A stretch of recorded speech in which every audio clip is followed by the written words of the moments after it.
Welcome to 5 More Minutes, useful videos in about 5 minutes that support the teaching and learning of all students.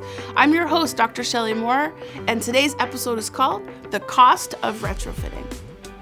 Hello, my friends. It's nice to see you. Today, we're talking about retrofitting, where you adapt or modify something that's already been built.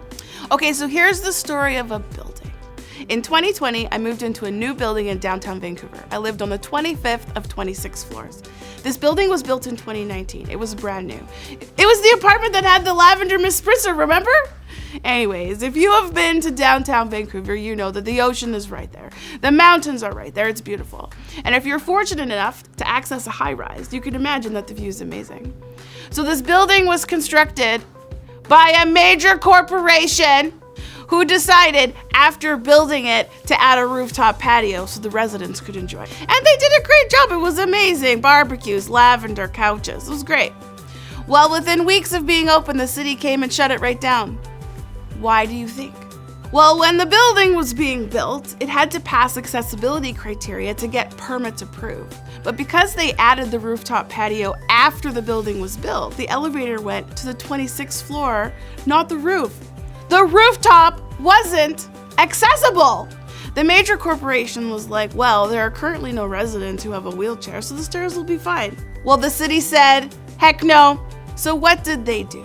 They had already invested and built this amazing patio. So the major corporation decided to add an elevator that went from the 26th floor to the roof. 1 floor. Now, although this was super annoying to me because this new elevator replaced my apartment foyer, I was more than happy to accommodate because this was increasing accessibility.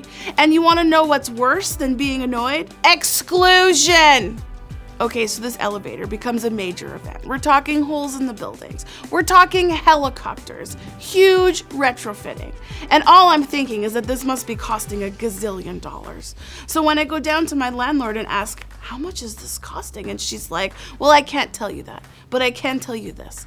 The elevator for that 1 floor is costing more than both elevators that go from the ground to the 26th floor. And here's the point.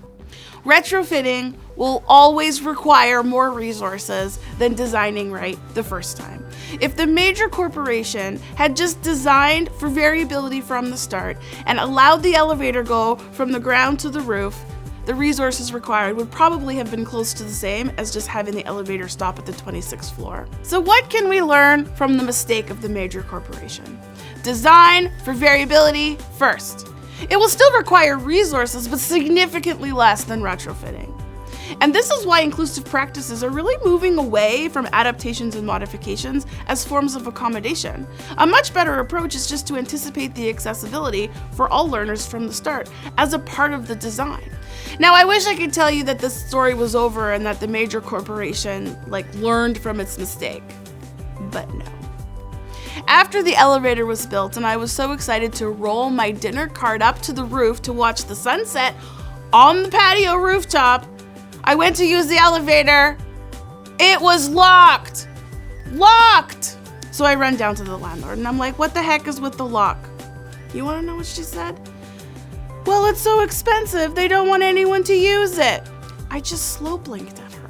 Listen, I said, you don't need to hire me, but please tell the major corporation to hire someone to talk to them about universal design. So here's your challenge for today. Look at the lessons or a unit you've created, and instead of adapting the plan for 1 or 2 students, try and build the accommodations as part of the accessibility of the plan for everyone. It's a much better use of resources. And if you take the lock off, you will also see that the accessibility designed for 1 or 2 students will actually be useful for everybody. Don't be like the major corporation. And if you're ever in Vancouver, please make sure to try and catch a sunrise on a roof. Thanks for watching today's episode of 5 More Minutes. Make sure you like and subscribe, share this video with all major corporations who are building high rises.